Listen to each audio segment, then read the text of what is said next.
Mobile রেজিস্ট্রেশনে NEIR চালুর পর থেকে অনেকেই তাদের ফোনে নেটওয়ার্ক হারাচ্ছেন সিম কার্ডের। অনেকে এনইআইআর সাইটে লগ ইন করার পরবর্তীতে আপনার একটা সিমের বিপরীতে 50, 60, 100, 200টি আইএমইআই নাম্বার রেজিস্ট্রেশন অবস্থায় দেখতে পাচ্ছেন। অনেকে এনইআইআর btrc.gov.bd পোর্টালে রেজিস্ট্রেশন করেও লগ ইন করতে পারছেন না। আপনাকে হয়তোবা দেখাচ্ছে ইরোর বা সিটিজেন আইডি নেই এমন বিষয়গুলো। তো এই বিষয়গুলো বিস্তারিত সলিউশন দেওয়ার চেষ্টা করব ইনস্ট্রাকশনের মাধ্যমে। সাধারণত আপনি যখন এনইআইআর btrc.gov.bd এই পোর্টালে ঢুকতেছেন আপনার ইনফরমেশন দিয়ে লগ ইন করার পরবর্তীতে, তখন আপনার সামনে যতগুলো আইএমইআই নাম্বার শো হচ্ছে, সেটা 50টা হতে পারে, 200টি হতে পারে, বা 1000, 3000 যে কয়টাই হোক। তো এগুলা সাধারণত আপনি আপনার সিম কার্ডটা এতদিন পর্যন্ত যতগুলা ফোনে তুলছেন, তো ওই ফোনগুলো কিন্তু আপনার সিম কার্ডের আন্ডারে রেজিস্ট্রেশন হয়ে গিয়েছে, এই বিষয়টা বোঝাচ্ছে। তো বিটিআরসি থেকে এবং প্রধান উপদেষ্টার বিশেষ সহকারী ফয়েজ আহমেদ তৈয়ব, যিনি এই সকল দায়িত্বে রয়েছেন, তিনি জানিয়েছেন যে সাধারণত এই সিস্টেমটা এখনও কিন্তু স্ট্যাবল নয়।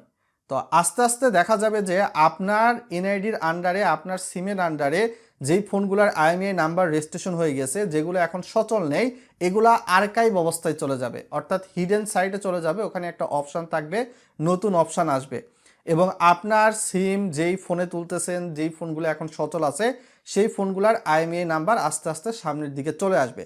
প্রথমেই কিন্তু আমি আপনাদেরকে জানিয়েছিলাম এই সিস্টেমে কিছুটা গ্লিচ কিন্তু লক্ষণীয় হচ্ছে, এবং মোবাইল অপারেটরদের কাছ থেকে, বিশেষ করে গ্রামীণ, রবি, এয়ারটেল, বাংলালিংক, তাদের কাছ থেকে কিন্তু ডাটা যে হিস্টোরিকগুলো রয়েছে, এগুলা মাইগ্রেশনের মাধ্যমে কিন্তু এনইআইআর সিস্টেমে তারা ট্রান্সফার করে নিচ্ছে।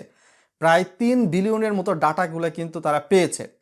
ভিডিওটা লাইক করে, চ্যানেলের নতুন দর্শক হয়ে থাকলে সাবস্ক্রাইব করে দিবেন, যাতে করে এরকম ইনফরমেটিভ ভিডিওর আপডেট পেয়ে যান অতি সহজেই। তো আপনি আতঙ্কিত হবেন না, আপনার নামে যতগুলাই আইএমইআই নাম্বার দেখাক, এখনও সিস্টেম স্ট্যাবল নয়, সিস্টেমে গ্লিচ রয়েছে।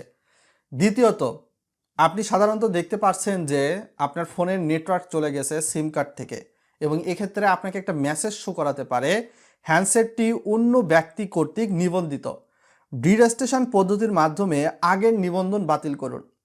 অথচ আপনার এই ফোনে আপনি পূর্বে যে সিম কার্ডটা ইউজ করছিলেন, ওই সিম কার্ডটা খোলেন নাই, ওই সিম কার্ডটাই এখন পর্যন্ত ব্যবহার করতেছেন, এমন সমস্যাটুকু দেখাচ্ছে। এটাও কিন্তু সিস্টেমের গ্লিচ, এবং আপনি যদি এইরকম প্রবলেমে পড়ে থাকেন, তাহলে এনইআইআর btrc.gov.bd এই পোর্টালে গিয়ে রেজিস্ট্রেশন করে লগ ইন করতে হবে। লগ ইন করার পরবর্তীতে এইরকম আপনি সিটিজেন পোর্টালগুলো কিন্তু দেখতে পারবেন, এবং এইখানে বিশেষ একটা অপশান কিন্তু রয়েছে, পাশে দেখতেই পাচ্ছেন, কোনো সমস্যার সম্মুখীন হচ্ছেন, এবং আপনাকে একটা প্রশ্নমার্ক চিহ্ন দেওয়া রয়েছে। তো আপনি যদি আপনার ফোনে নেটওয়ার্ক না পান, এরকম প্রবলেম যদি হয়, তাহলে এখানে সরাসরি ক্লিক করে দিবেন। ক্লিক করে দিয়ে কি কাজটা করতে হবে, ক্লিক করে দেওয়ার পরবর্তীতে আপনার একটা মেল অ্যাড্রেস কিন্তু এখানে দিতে হবে, তারপর আপনার ফুল নেম, আপনার এনআইডি আন্ডারে যেটা রয়েছে সেটা দিবেন।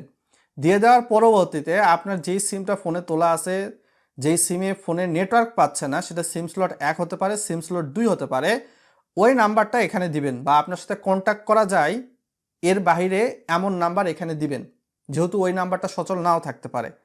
নাম্বারটা দেওয়ার পরবর্তীতে এখান থেকে দেখতে পাচ্ছেন হেল্প ট্রফিক নামে একটা অপশান রয়েছে। এখানে ফিডব্যাক, জেনারেল ইনকোয়ারি, তারপর রিপোর্টে প্রবলেম বা অ্যাক্সেস ইস্যু দেখতে পাচ্ছেন। আপনি রিপোর্টে প্রবলেম বা অ্যাক্সেস ইস্যু, আপনি হয়তো বা 3 নাম্বার বা 4 নাম্বার যে কোনো একটাতে ক্লিক করতে পারেন। ক্লিক করে দিবেন, বুঝতে পারছেন? ক্লিক করে দেওয়ার পর এখান থেকে দেখতেই পাচ্ছেন ইস্যু সামারি, আপনি কোন প্রবলেমে পড়েছেন, নেটওয়ার্কজনিত ইস্যু বা এর বাইরে কোনো ইস্যু, আপনি সেই ইস্যুটা এখানে ইংলিশে লিখবেন, এখানে বাংলা সাপোর্ট করবে না। তার পরবর্তীতে এখান থেকে আপনি দেখতেই পাচ্ছেন আপনাকে কিন্তু একটা ফুল প্যারাগ্রাফ দিতে বলা হচ্ছে, আসলে কি কি সমস্যার সম্মুখীন হচ্ছেন বিটিআরসির পক্ষ থেকে, যাতে বিষয়টা বুঝতে সুবিধা হয় এবং আপনার সমস্যার সমাধান করা যায়, এখানে আপনি লিখে দিতে পারেন। এবং এখানে নিচের দিকে দেখতে পাচ্ছেন drop fair or choose theme, অর্থাৎ এখানে বলা হয়েছে আপনি যে সমস্যাটায় পড়েছেন একটা স্ক্রিনশটের মাধ্যমে এই বিষয়টা তাদেরকে দিন, যাতে করে তারা এই বিষয়টা দেখে সমাধান দিতে পারে। তো আপনি এখানে দিয়ে দিবেন একটা স্ক্রিনশট যেই সমস্যাটায় পড়েছেন সেই বিষয়ে, এবং এখানে আপনি যেই সমস্যাটা পড়েছেন এখানে আমি আপনাদেরকে লিখে বোঝানোর সুবিধার্থে দেখাচ্ছি, সেই সমস্যাটা আপনি লিখে দিবেন, বাংলাতে লিখবেন, এটাই ভালো। তো লিখে দেওয়ার পরবর্তীতে এখান থেকে নিচের দিকে দেখতেই পারবেন ক্রিয়েট টিকেট, এখানে আপনি ক্লিক করে দিবেন। ক্লিক করে দিলে এটা কিছুটা লোডিং হবে। লোডিং হওয়ার পরবর্তীতে কিছুটা সময় নেবে এবং আপনার একটা রিপোর্ট সাবমিট হবে এবং আপনি একটা নাম্বার পাবেন, টিকিট নাম্বার, যে আপনি রিপোর্ট করলেন আপনি এই ইস্যুতে পড়েছেন। বুঝতে পারছেন বিষয়টা? প্রধান উপদেষ্টার বিশেষ সহকারী ফয়েজ আহমেদ তৈয়ব তিনিও জানিয়েছেন ন্যাশনাল ইকুইপমেন্ট আইডেন্টিটি রেজিস্টার এই সিস্টেমে যাতে কেউ একজন ব্যক্তির তথ্য অন্যজন নিয়ে যেতে না পারে, সেক্ষেত্রে JWT সিস্টেম টোকেন ডিজিটাল এটা চালু করে দেওয়া হয়েছে এবং বিশেষ করে আরও অনেক সিকিউরিটি কিন্তু সংযুক্ত করা হচ্ছে। আর যারা ইতিমধ্যে লগ ইন করতে গিয়ে নো সিটিজেন আইডি ফাউন্ড দেখাচ্ছে তাদের ক্ষেত্রে একটা বিষয় বলি, আপনারা হয়তো বা ইউজার নেমের পরে কোনো একটা স্পেস দিয়েছেন, ফাঁকা জায়গা রেখেছেন, ওই ফাঁকা জায়গাটা কেটে দিবেন, বা পাসওয়ার্ডের পরে কোনো ফাঁকা জায়গা রেখেছেন যেই কারণে কিন্তু আপনার পাসওয়ার্ড নিচ্ছে না, আপনার কিন্তু হচ্ছে নো সিটিজেন আইডি ফাউন্ড বা ইরোর দেখাচ্ছে। তো এক্ষেত্রে আপনারা এটা ফাঁকা কেটে দিবেন, কেটে দেওয়ার পরবর্তীতে লগ ইন করবেন। রেজিস্ট্রেশনের ক্ষেত্রেও কিন্তু এরকম স্পেস থাকা যাবে না বা ফাঁকা থাকা যাবে না। আমার কিন্তু লগ ইন নিয়ে নিয়েছে, জাস্ট বিষয়গুলো আপনাদের সামনে শেয়ার করার চেষ্টা করলাম। আর এনইআইআর সাইটে একটা গুরুত্বপূর্ণ বিষয়, সেটা হচ্ছে স্মার্টফোন স্টোলেন বা চুরি হয়ে গেলে। আগে আপনার স্মার্টফোন চুরি হয়ে গেলে থানায় জিডি করলে আপনার স্মার্টফোন ফিরে পাওয়ার একটা চান্স থাকতো, যদি আপনার চেনা পরিচিত পুলিশ থাকতো বা পুলিশকে কোনোভাবে ম্যানেজ করতে পারতেন, তারপর সাইবার ডিপার্টমেন্টে আপনার জিডিগুলো নিয়ে যাইতেন, যেটা আপনার স্মার্টফোন হারিয়ে গেছে এ মর্মে। দেশে যদি ওই ফোনটা চলতো, যেহেতু সিম কার্ড যেগুলো রয়েছে অন্য কেউ তুললে ওগুলো ট্রেস করা যাইতো, কিন্তু এখন তো আপনার স্মার্টফোনে অন্য কারো সিম তুললে চলবে না, কেননা আপনি যখন আপনার স্মার্টফোনে অন্য কারো সিম তুলতেই হবে, সেটা আপনার নিজের অন্য সিম, পিতামাতার সিম, বা ফোন যখন বিক্রি করতে যাবেন কারো সিম যখন তুলতে চাইবেন তখন আবার ডিরেজিস্ট্রেশন করতে হবে 16161 ডায়াল করে, অথবা এই যে এখানে অ্যাকশন বাটন রয়েছে এনআইআই এর সাইটে সরাসরি অনলাইনে চলে এসে, তো ওই সময় তো আপনার হচ্ছে এনআইডি নাম্বার লাস্টের 4টা সংখ্যা লাগে। তো যদি ফোন চুরি হয়ে যায়, চোর তো জানবে না বা যে ছিনতাই করেছে আপনার এনআইডি লাস্টের 4টা সংখ্যাও জানবে না। তো এখন যেহেতু আপনার সিম ছাড়াও অন্য কারো সিম আপনার ফোনে চুরি বা ছিনতাই হওয়ার পর তুললে নেটওয়ার্ক পাবে না, সেক্ষেত্রে আপনার ফোনটা কিন্তু ট্র্যাক করার পসিবিলিটিও কিন্তু হারিয়ে যাচ্ছে, ফোনটা ফিরে পাওয়ার সম্ভাবনাও তেমন একটা কিন্তু নেই। আপনার ফোনের কি হবে জানেন? আপনার ফোনের ডিসপ্লে বিক্রি হবে সুন্দর করে, গ্রে মার্কেটে যাবে, ডিসপ্লে বিক্রি হবে, ফোনের ব্যাকশেল বিক্রি হবে, ফোনের অরিজিনাল পার্টসের অনেক চাহিদা ভাই, বুঝতে পেরেছেন? ফোনের ক্যামেরা বিক্রি হবে, ফোনের মাদারবোর্ডেই তো আইএমইআই নাম্বারটা থাকে, মাদারবোর্ডটা বিক্রি হলো না, ওইখান থেকে আইসি পার্টস কম্পোনেন্ট প্লাস হচ্ছে ব্যাটারি এগুলা সেল হবে।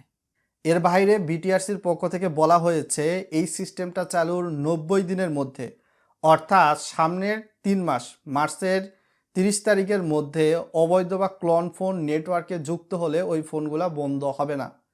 আপনারা কিন্তু দেখতেই পাচ্ছেন ফয়েজ আহমেদ তৈয়ব তিনিও কিন্তু এই বিষয়টা সম্পর্কে জানিয়েছেন বিস্তারিত। সাধারণত আমাদের প্রত্যেকের ফোনে *#06# ডায়াল করলে ফোনের আইএমইআই নাম্বার কিন্তু 16 ডিজিটের দেখতে পাই বা 15 ডিজিটের দেখতে পাই। তবে ইন্টারেস্টিং বিষয় এই যে আপনি বিটিআরসির এনইআইআর সাইটে লগ ইন করার পরবর্তীতে যদি আপনার আইএমইআই নাম্বার সরাসরি সার্চ দেন এখানে কিন্তু পাবেন না। কারণ ইন্টারেস্টিং বিষয় হলো এখানে সাধারণত বিটিআরসির এনইআইআর সাইটে 14 থেকে 15 ডিজিটের আইএমইআই নাম্বারটা সংরক্ষণ করা হয়েছে। তাই আপনার ফোনের যে আইএমইআই নাম্বারটা রয়েছে তার লাস্টের একটা বা দুইটা সংখ্যা বাদ দিয়ে সার্চ দেন, তারপরে কিন্তু আপনি বিটিআরসির ডাটাবেজে এই আইএমইআই নাম্বারটা পাবেন। সো নো টেনশন বস।